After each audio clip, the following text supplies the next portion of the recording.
สบายดีทุกท่านที่เห็นคลิปนี้นะมีข่าวดีเด้อมาบอกให้เลยสำหรับผู้ที่ว่าต้องการซื้อดินเนาะขายดินบ้างามๆเนี่ยอยู่บ้านดงพลเราเด้อเนี่ยอยู่แคมทางเลยเนี่ยทงเพียงดินแน่นนาดีเม็ด1,000 บาทนี่แหละไวเด้อผู้ใดอยากจองอยากหยังมาเบิ่งตัวจริงเด้อดินบ้างามๆเนี่ยทงเพียงกว้างสุดสายตาเลยดินมีประมาณ1 ไร่นี่แหละตามเนื้อที่ดินดินงามดินดำน้ำซุ่ม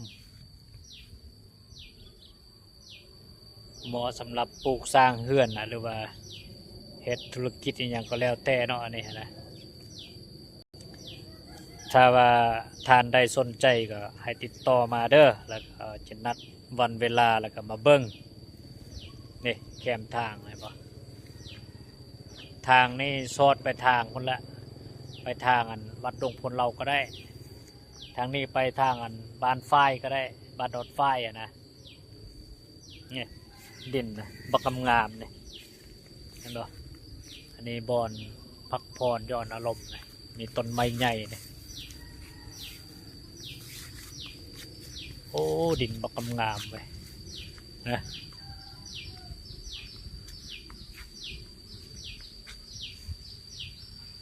เหมาะสมเฮ็ดธุรกิจได้อย่าง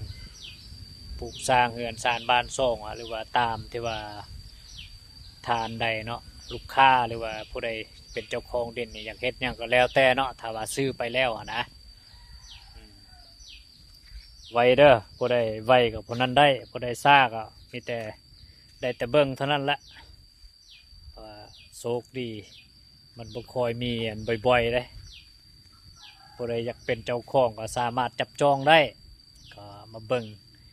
ตามความเป็นจริงกันละแต่ว่ามักก็ซื้อใบตะดินขอบทองเด้อ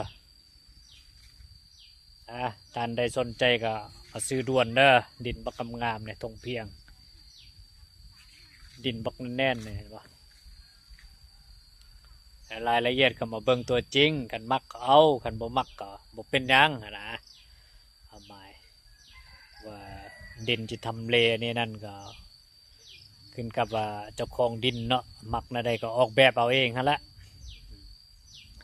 ว่าสนใจก็ทักมาได้เลยยินดีต้อนรับผู้ใดมาเบิ่งไว้กับผู้นั้นใดเด้อ